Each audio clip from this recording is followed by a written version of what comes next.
Monsieur le maire, il s'agit ici de valider le contrat d'objectifs et de moyens pour les saisons 2016-2017 à 2019-2020, en accord avec l'État, le Conseil départemental de la Savoie et Chambéry Métropole. Ce contrat d'objectifs et de moyens est quelque chose de récurrent, puisque le dernier était arrivé à échéance en 2014. Il a été travaillé en lien avec les différentes tutelles, et avant tout rédigé par Marie-Pia Bureau, qui arrive à sa deuxième saison, qui est arrivée à sa deuxième saison complète à l'espace Malraux, avec plusieurs thématiques importantes pour l'ensemble des tutelles et pour le conseil d'administration de l'espace Malraux, qui sont dans le cadre de l'activité artistique.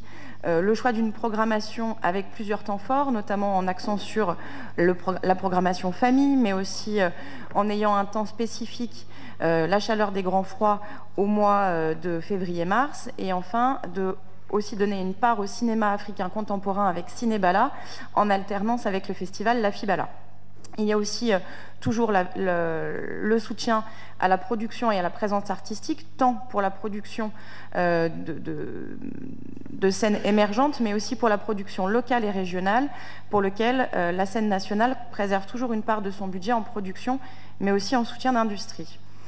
L'espace Malraux a aussi, en lien avec la scène nationale d'Annecy à Bonlieu, décidé de se lancer dans un projet européen autour de partenaires nombreux sur une plateforme de création européenne tournée vers les jeunes artistes, qui est en cours de dépôt et en cours de finalisation.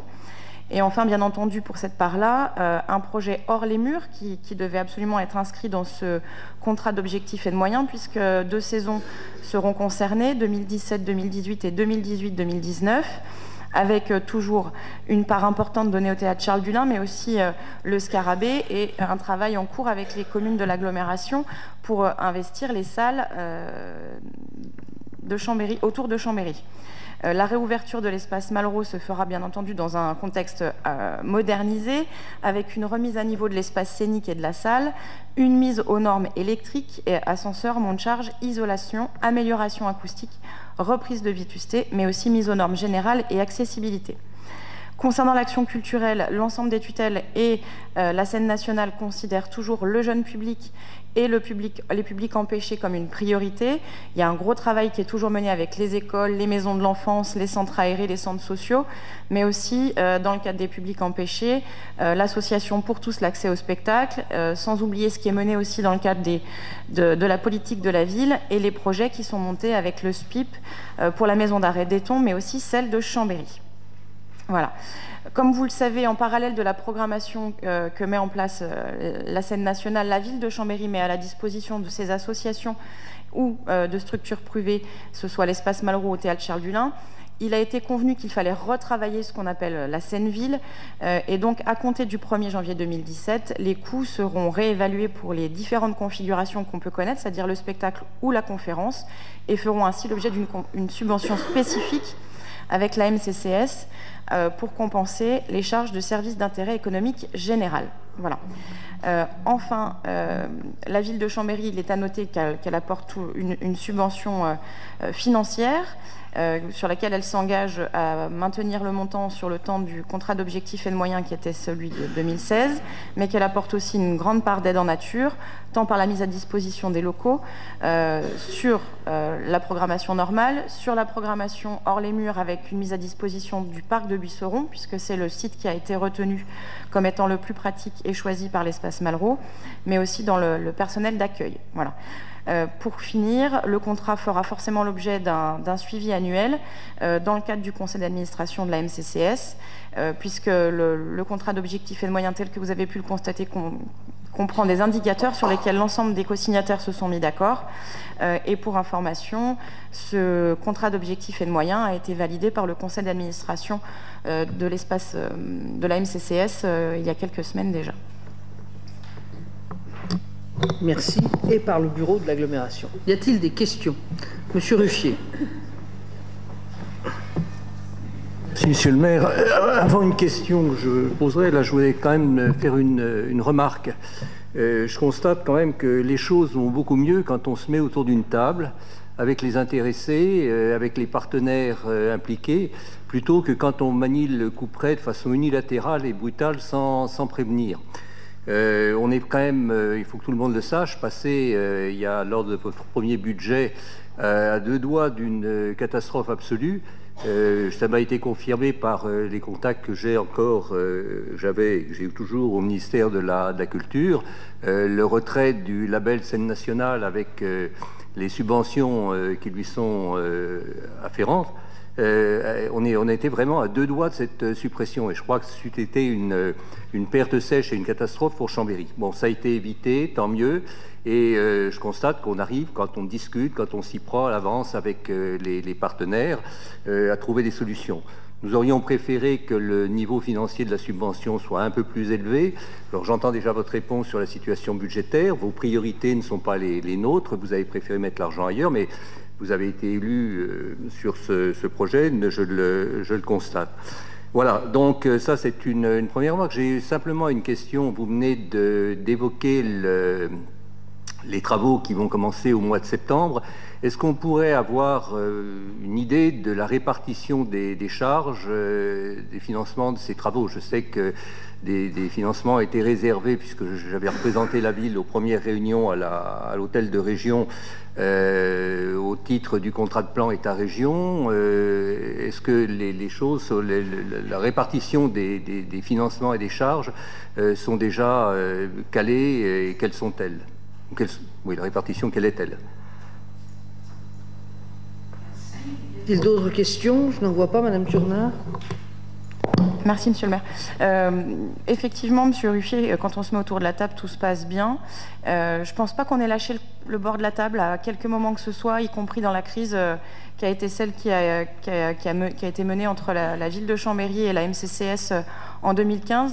À aucun moment le bord de la table il a été lâché, ni par le maire, ni par l'adjointe à la culture, ni par le préfet, ni par la MCCS, ni par sa directrice, ni par le DRAC, puisque tout le monde a été ensemble dans cette crise, et qu'effectivement des solutions ont été trouvées, des compromis ont été faits par chacune des parties, puisque je rappelle que le préfet nous avait tous réunis, y compris le président de l'agglomération, autour d'une table chez lui. C'était le nouveau préfet, puisque le préfet Jalon était parti, et que c'était lui qui s'y était engagé, et que l'ensemble des partenaires ont trouvé un accord qui était celui qui permettait à la MCCS de garder une production artistique au niveau où le DRAC le souhaitait. Bien que cette réunion n'ait pas été simple, je pense que chacun en est ressorti satisfait.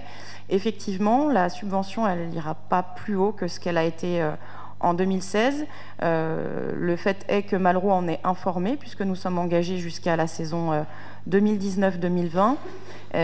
L'espace Malraux, et je les salue, fait aussi beaucoup d'efforts pour réduire ses charges, et nous mettons aussi en œuvre par ces travaux des réductions de charges de fluides qui seront conséquentes dans le budget de l'espace Malraux, mais aussi en termes techniques, en termes de vacataires.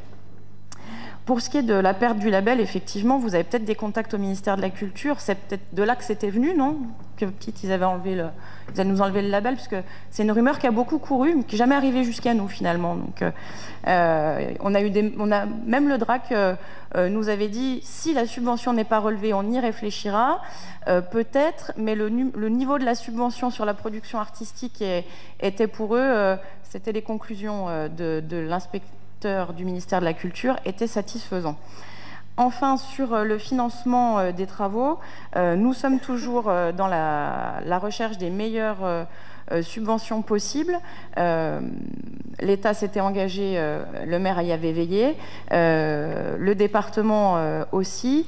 Donc nous sommes toujours en cours de finalisation du montage. J'avoue très humblement que je n'ai pas les chiffres en tête précis, puisque nous sommes toujours aussi dans le marché de travaux.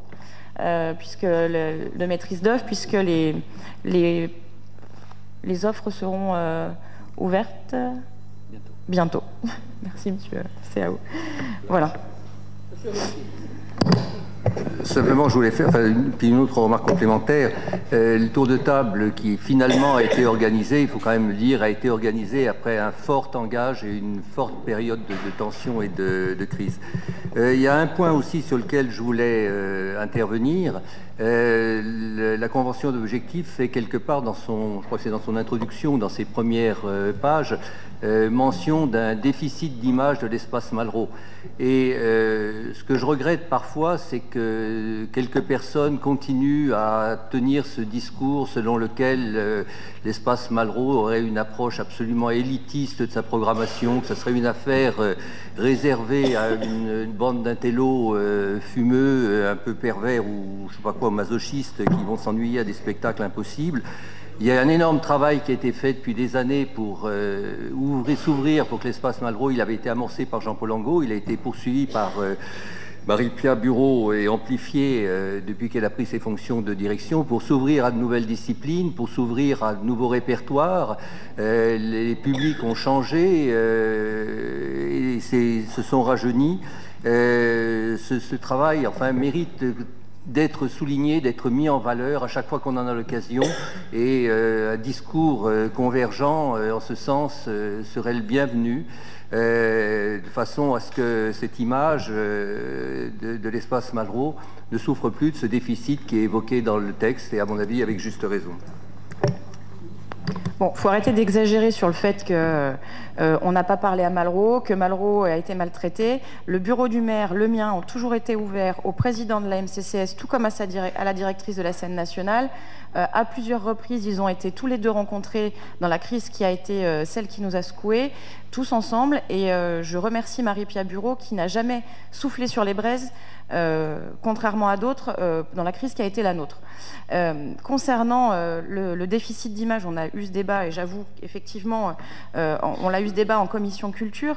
Les propos, ce ne sont pas ceux de la ville de Chambéry, ce sont les propos de Marie-Pia Bureau, puisque ça fait partie de son introduction. Et je trouve que c'est très bien qu'elle l'ait mis, puisque si on en a conscience, ça veut dire qu'on travaille à améliorer cette image-là. Et je trouve que la programmation de Marie-Pia Bureau cette année, qui est une vraie programmation dans des conditions, on va dire, normales, prouve qu'elle est capable de nous présenter des choses complètement différentes et qui répondent et qui bousculent un peu les habitués de Malraux, soyons un peu clairs. On est dans une démarche, je pense, plus moderne, avec des recherches artistiques plus audacieuses. Effectivement, on peut parfois regretter que le classique n'ait plus sa place au théâtre, mais aujourd'hui, on est tous conscients qu'on est dans un label scène nationale, qu'on est aussi lié par des contraintes de programmation. Et nous en débattons souvent en municipalité. Aujourd'hui, il peut y avoir certains regrets, mais on ne peut que se réjouir de ce qu'est Malraux aujourd'hui. Je pense que aucun d'entre nous n'irait contester le bon travail que fait Marie-Pia Bureau, puisque c'est quand même un engagement de tous les jours quand on est directrice d'une scène nationale. On ne peut pas tous avoir les mêmes goûts, par contre, c'est propre à chacun, tous les goûts sont dans la nature. On ne peut pas tous non plus aimer tout ce qui se fait à Malraux, mais comme on ne peut pas aimer tout ce qui se fait dans les associations en termes de production artistique aussi. Voilà. Juste répondre. Je vous serais très reconnaissant de ne pas retourner mon propos sur le déficit d'image. Je vous ai dit que j'ai approuvé, je l'ai approuvé en commission, je l'ai approuvé ce soir, j'ai approuvé la présence de cette formulation parce que c'est quand même un problème dans le paysage chambérien. Non seulement je ne regrette pas cette formulation, mais je trouve qu'elle est tout à fait bienvenue et qu'elle pose, parce qu'elle met le doigt sur une réalité. Et puis, d'autre part, on ne peut que quand même confirmer l'exigence artistique dont doit faire preuve Malraux et qui est aussi une des conditions de l'engagement de l'État à la hauteur à laquelle il le fait. Oui, merci, Monsieur le maire.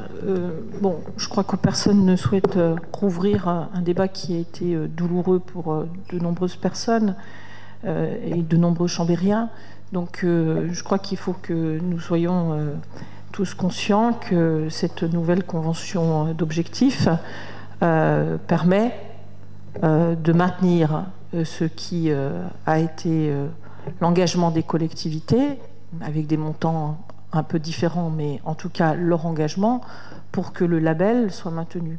Moi, je peux vous confirmer, madame, que la direction du spectacle vivant a été dans une position de sagesse en disant « je souhaite que monsieur le préfet organise la concertation avant que nous-mêmes nous soyons dans l'obligation d'intervenir ». préférant qu'un accord intervienne avant qu'il y ait des décisions qui, une fois qu'elles sont prises, évidemment, vous imaginez bien l'attente qui peut être celle d'autres scènes de se repartager des financements en cas de perte de label. Donc voilà, ça a été la position, et je crois que ça a été une position de sagesse, et aujourd'hui, je crois qu'on peut se réjouir que l'État soit au rendez-vous. C'était l'engagement qui avait été pris, que l'État serait également au rendez-vous. Moi, je pense que quand on a un outil et qu'on a des professionnels, on ne porte pas de jugement sur ceux qui le font, puisqu'on les a recrutés. C'est quand même la collectivité et les financeurs qui ont recruté. Alors, ce n'est pas vous, certes, mais c'est ceux qui vous ont précédé. Et que quand le choix se fait, on le fait évidemment en connaissance de cause. Et quand Marie-Pia Bureau a été recrutée, le débat a eu lieu sur la nécessité d'avoir une continuité par rapport à ce qui avait été engagé par Jean-Paul Angot. Et en même temps, puisqu'il lui présente un projet et une lettre qui est quand même très précise sur leur vision de ce que peut être le développement, elle avait annoncé sa volonté, effectivement, de travailler dans des thématiques qui étaient différentes de celles de son prédécesseur, et on en voit la concrétisation. Et je crois que c'est une bonne chose. Et je crois que c'est une bonne chose aussi que les directeurs ne restent pas trop longtemps, parce qu'ils ont chacun leur spécificité, chacun leur discipline de prédilection, et chacun leur caractère qui fait qu'ils privilégient dans la programmation tel ou tel aspect des choses. Moi, je me réjouis qu'il y ait cette programmation qui nous soit annoncée, la convention, et évidemment, nous serons attentifs à son application. Je suis un tout petit peu étonnée, mais peut-être que le prochain Conseil nous permettra d'y voir plus clair, en tout cas, je le souhaite, sur l'imprécision des données que vous ne nous avez pas données, relatives aux dates et au montant du marché de maîtrise d'œuvre et du montant des travaux. Donc j'espère qu'au prochain Conseil, on pourra être peut-être un petit peu plus précis. Mais en même temps, on n'avait pas posé la question peut-être préalable. Mais voilà, comme ce sont des travaux qui sont bientôt annoncés, ce serait intéressant qu'on ait ces montants et la participation de chacun, puisqu'effectivement, le contrat de projet avait prévu des financements de la part des différents partenaires. S'ils ne sont pas au rendez-vous, je crois que chacun aura à cœur de leur rappeler les engagements qu'ils nous ont pris.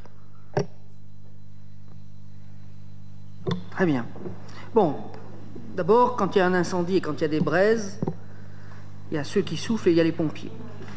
Donc, je souhaite que dans les cas... Non, mais attendez, laissez-moi aller jusqu'au bout. Je souhaite que dans le cadre de la défense des intérêts de la ville, nous soyons toujours tous du même côté pour éteindre les braises.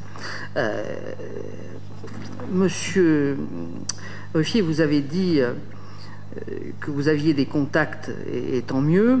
Ce que je regrette, et ne voyez pas de mal, de mépris dans ce que je vais vous dire, c'est que vous n'ayez pas eu aussi à ce moment-là des contacts auprès de la Banque centrale suisse, parce que je vous rappelle quand même que c'est la décision brutale de la Banque centrale suisse de lâcher la parité avec l'euro à 1,20 qui nous ont mis dans une situation où nous avons dû rebâtir le budget, repousser la date de vote du budget, compte tenu des prêts que nous avions, et qu'il a fallu faire ainsi. Et je veux encore remercier publiquement, même s'il est très loin de nous aujourd'hui, j'ai même presque tendance à dire qu'entre la Charente-Maritime et la Savoie, c'est la France qui nous sépare, le préfet Jalon nous a été d'une grande aide pour faire comprendre la réalité de la situation financière de la ville au ministère et à certaines personnes qui pouvaient s'émouvoir des décisions que nous avions été amenés à prendre dans l'urgence.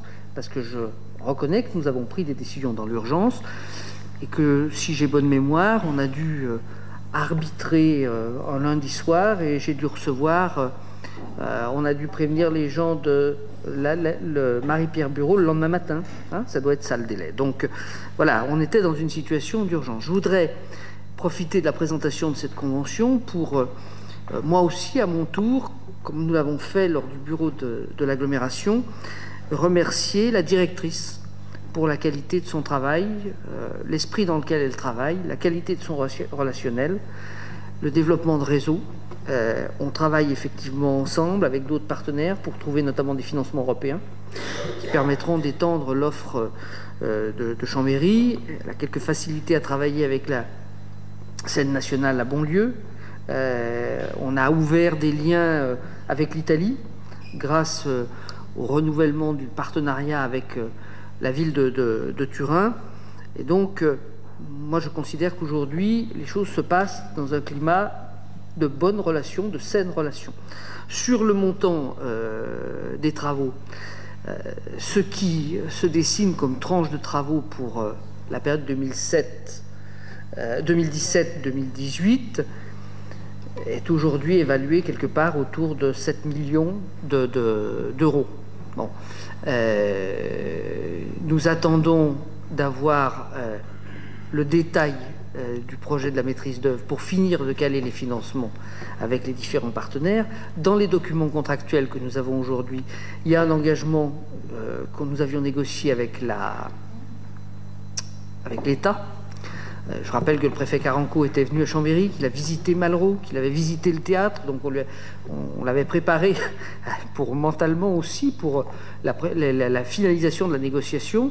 Il y a un engagement de la région, il y a un engagement du département, et le montant exact des enveloppes sera calé sitôt qu'on connaîtra le montant exact du chantier, c'est-à-dire à la vue de l'appel d'offres. C'est ce qui sort aujourd'hui des contacts que nous avons, chacun des financeurs nous demandant de connaître le montant exact des travaux tels qu'ils sortent à l'issue de l'appel d'offres. Voilà, je vous ai donné l'enveloppe. Monsieur Ruffier.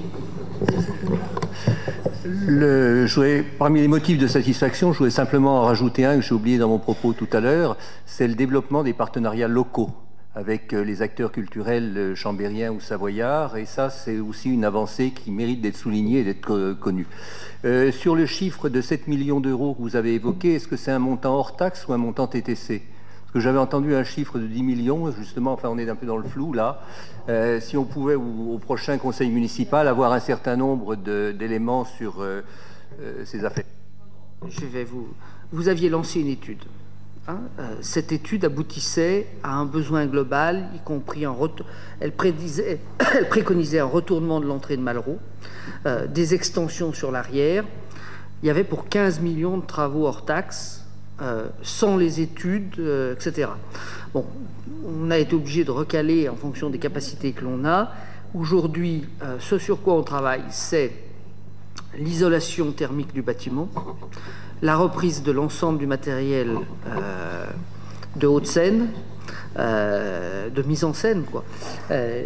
La reprise de l'ensemble de l'équipement de la grande salle, c'est-à-dire les sièges, le sol, etc. Le chiffre que j'ai aujourd'hui, il est de l'ordre de 6,5 millions, 7 millions. Je vous donnerai les chiffres hors taxe. On vous donnera les chiffres plus précis sitôt qu'on aura les données d'appel d'offres. Voilà. Très bien. Sur ce rapport, oui, Monsieur Fajot. Oui, moi je voudrais savoir si, pour avoir des précisions sur le calendrier, sur deux aspects, sur le transfert de l'espace Malraux à l'agglomération, puisqu'on lit que ça pourrait être en 2018, donc là on a un contrat d'objectifs et de moyens qui va jusqu'à 2020, ce qui voudrait dire qu'il y aurait une renégociation du contrat ou pas. C'est une question que je pose. Et la deuxième question, c'est sur l'évolution vers l'établissement public de coopération culturelle, qui est mentionné aussi dans le rapport. Quel calendrier, quoi? Je veux dire, est-ce qu'on peut avoir des précisions? Et sur ce deuxième aspect, sur cette évolution de statut, quelle est la position de la MCCS? Si j'ai lu dans le rapport que... Bon, Pardon. Madame Turnard, sur la partie statut. Alors, sur le PCC, effectivement, dès qu'on est arrivé, ils nous ont expliqué leur projet de PCC. Effectivement, ça a un certain coût.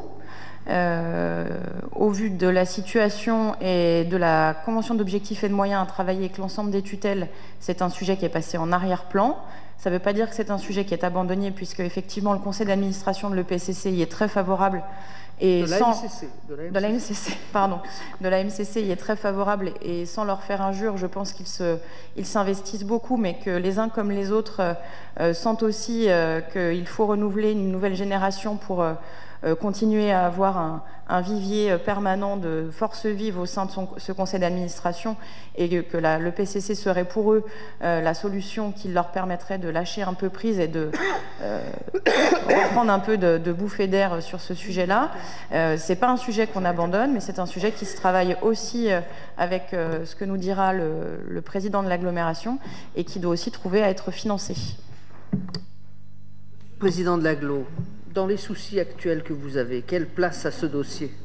Monsieur le maire, d'abord, je vous remercie de compatir aux soucis que nous avons. Et effectivement, ce qui avait été défini, d'ailleurs dans des discussions que nous avions déjà eues, est gravé dans le cadre de notre schéma de mutualisation, c'est que nous ouvririons le débat sur la compétence culture d'intérêt communautaire, au premier rang desquels Malraux, en 2018. Parce que vous n'êtes pas sans ignorer qu'en 2017, la loi NOTRe nous promet une fusion avec les Bauges, dont chacun a pu mesurer hier soir au comité des maires quel serait l'impact en termes de coûts. À partir du moment où la programmation pluriannuelle d'investissement qui a été définie dans la première partie du mandat va devoir intégrer tous ces paramètres de surcoût, dont on aura d'ailleurs l'occasion de parler en conseil communautaire à Saint-Jean-d'Arvey, pas plus tard que dans une semaine au même moment, inévitablement un certain nombre d'autres discussions en conséquence devront avoir lieu. C'est à la lecture de ces enseignements que nous pourrons ouvrir le débat de la mutualisation des équipements culturels d'intérêt communautaire. Pour autant, ce qui ne s'était jamais fait jusque-là, le maire l'a d'ailleurs précisé, nous avons reçu l'adjointe à la culture en compagnie de Marie-Pierre Bureau, en bureau d'agglomération. Elle a pu présenter l'ensemble du plan d'action culturel, et nous avons pu sereinement déjà aborder le débat que nous aurons sur la mutualisation ou sur le transfert notamment de cet équipement en anticipation de ce que pourrait être l'avenir. Il y a eu, je crois, un bon accueil de la part des élus du tour de table. C'était une première, et je pense que c'est déjà une manière d'aborder un sujet avec calme et sérénité. Par contre, nous n'aurons que les moyens qu'il nous restera pour arriver à porter tout ça, c'est-à-dire de moins en moins. Oui, Monsieur Fajot, je voudrais revenir et compléter les propos qu'a tenus Xavier Dulin. Je ne suis pas sûr, et je le dis devant Bernadette Taclet, que chacun, en adoptant la loi NOTRe, qui a fait l'objet d'une commission mixte paritaire, donc, ait mesuré l'exacte ampleur du travail que nous allions avoir à faire. Et les services de la préfecture eux-mêmes découvrent à peu près tous les jours ou toutes les semaines des données nouvelles, des éléments nouveaux qui sont à prendre, ce qui fait que, sincèrement, ce qu'on a pu dire et penser pendant ces 2 premières années de mandat, 2 premières et demie années de mandat par rapport à l'intercommunalité, il va tout falloir le réécrire, le remettre en scène, convaincre non plus 34 maires, mais 24 maires, mais en convaincre 38, puisque sur le plan formel du droit juridique, tout s'arrête le 31 décembre à minuit, et c'est une nouvelle structure que nous faisons renaître à partir de début janvier, où nous allons tout devoir rediscuter, y compris au niveau des compétences. Si on prend par exemple la compétence voirie qu'on a évoquée tout à l'heure, elle a été rédigée d'une certaine manière en 2002, je crois, ou 2004, quand elle a été transférée, ou 2005. Les Bauges n'ont pas la même rédaction que nous. Il va falloir se remettre d'accord sur tout, y compris, par exemple, sur l'eau et l'assainissement. Parce que l'eau et l'assainissement, il y a un moment où ça devient d'agglomération de manière obligatoire, mais avant, ça fait partie de la démarche volontaire. Donc, l'année 2017 et le premier semestre 2017, ça peut paraître un peu fou, et je pense que personne n'a mesuré l'exacte ampleur en termes de droit de ce qu'il fallait faire il y a 6 mois en arrière, parce que, sans doute, si ça avait été vu un peu plus vite et un peu plus tôt, quelques éléments de loi auraient évité un tel détricotage. Mais vous allez voir, on est obligé de tout reprendre à zéro. Ça va nous demander un travail phénoménal de reconstruction. Voilà. Oui, Madame Laclais. Oui, monsieur le maire, en 2010, une loi a été adoptée demandant aux collectivités de se regrouper, qu'il n'y ait plus de zone blanche, et ceux qui ont été regroupés, qui sont des voisins, hein, pour certains d'entre eux, ont eu à connaître exactement les mêmes évolutions dans une durée qui fait qu'ils n'ont encore pas terminé d'ailleurs de tout gérer. Donc je crois qu'on est tous conscients de cela. Moi, je me permets d'insister sur une chose par rapport à l'EPCC, qui, je crois, quand on est en responsabilité, opposition comme majorité, doit nous amener à anticiper quelque peu les choses. C'est que nous savons bien qu'il y a des risques sur les financements d'État. Et quand on entend les uns et les autres, on voit bien que selon les économies qui peuvent être réalisées, on voit bien ce que ça peut vouloir dire en termes de participation sur des compétences qui sont parfois, et je le regrette, hein, vous l'imaginez bien, pas jugées prioritaires. L'avantage de l'EPCC, c'est que vous avez un outil qui engage ceux qui sont au sein de l'EPCC. Et donc, je comprends, hein, parce qu'on a eu exactement les mêmes débats que vous sur ce que ça représente comme investissement pour passer d'un statut associatif à un statut de PCC, notamment les coûts en termes de gestion. Moi, je comprends que vous vous interrogiez par rapport moi aussi, j'avais eu beaucoup de questions par rapport aux coûts. Mais ce qui nous faisait quand même pencher dans la balance de l'EPCC, c'était de dire on sanctuarise entre guillemets la participation des différents partenaires, puisque dès lors qu'ils sont dans l'EPCC, ils sont engagés. Voilà, c'est là-dessus que je crois que peut-être que ce soit transféré ou pas, je dirais c'est une modalité parallèle. Mais la réalité, c'est de mettre finalement autour de la table et d'engager formellement au travers d'un outil, ce que ne permet pas aujourd'hui, à part ce contrat, mais qui a effectivement la faiblesse du contrat, les partenaires qui sont dans l'association. Merci pour vos commentaires. Sur la dernière partie, je crois que c'est justement la sanctuarisation qui en ce moment fait peur à tout le monde.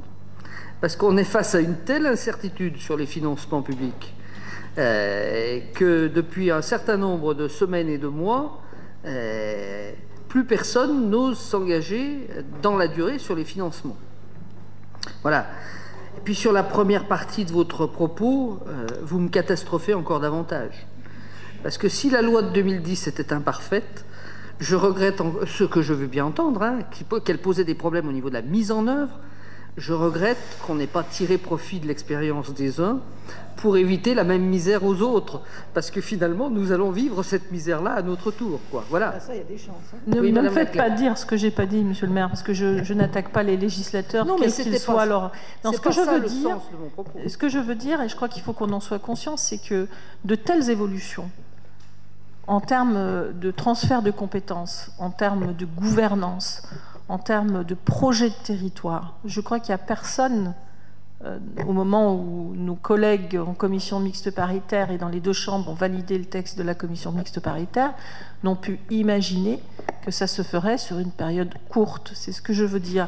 Et on voit, quand on regarde ce qui se passe chez nos voisins, par rapport à des retours de compétences sur des communes ou des discussions qui peuvent même s'ouvrir sur qui est compétent, pourquoi et comment, ce sont des discussions qui sont longues. C'est tout ce que je voulais dire. Je ne porte pas de jugement et je pense que c'est plutôt courageux de la part des législateurs de bien vouloir finalement prendre le casque lourd pour ramasser les coups, pour faire évoluer la réflexion, et je le dis pour le législateur de 2010 comme je le dis pour celui de 2014.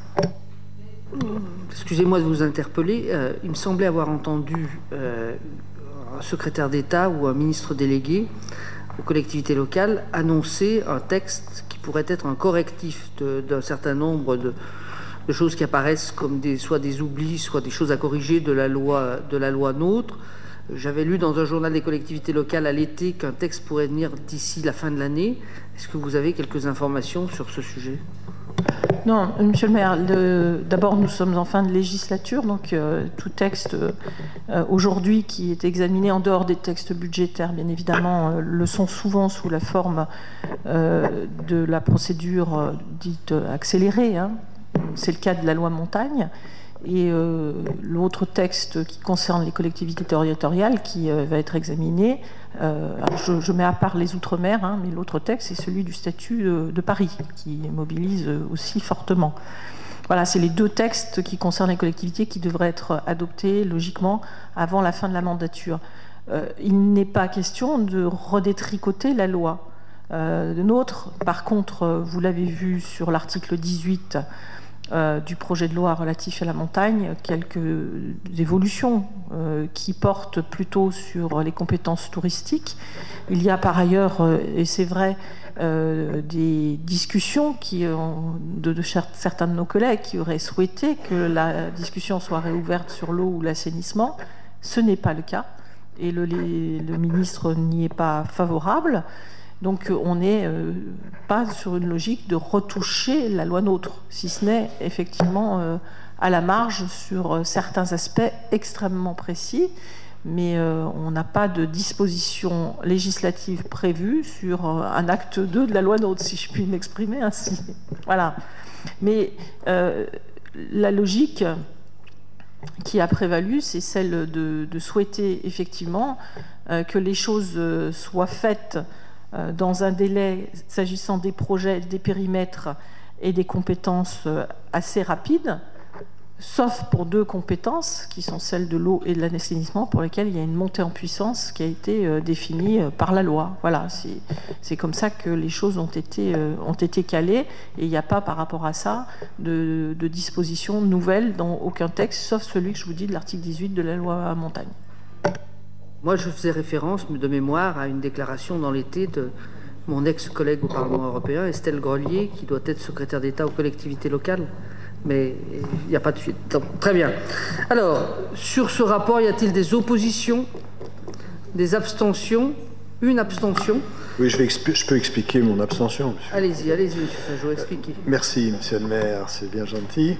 Non, je m'abstiens parce que, bon, en fait, ce contrat d'objectifs et de moyens, il inscrit dans sa durée, donc 2016-2020, la baisse de la subvention, 320 000 en 2015 et 200 000 en 2016, et puis les années qui viennent, quoi, à suivre.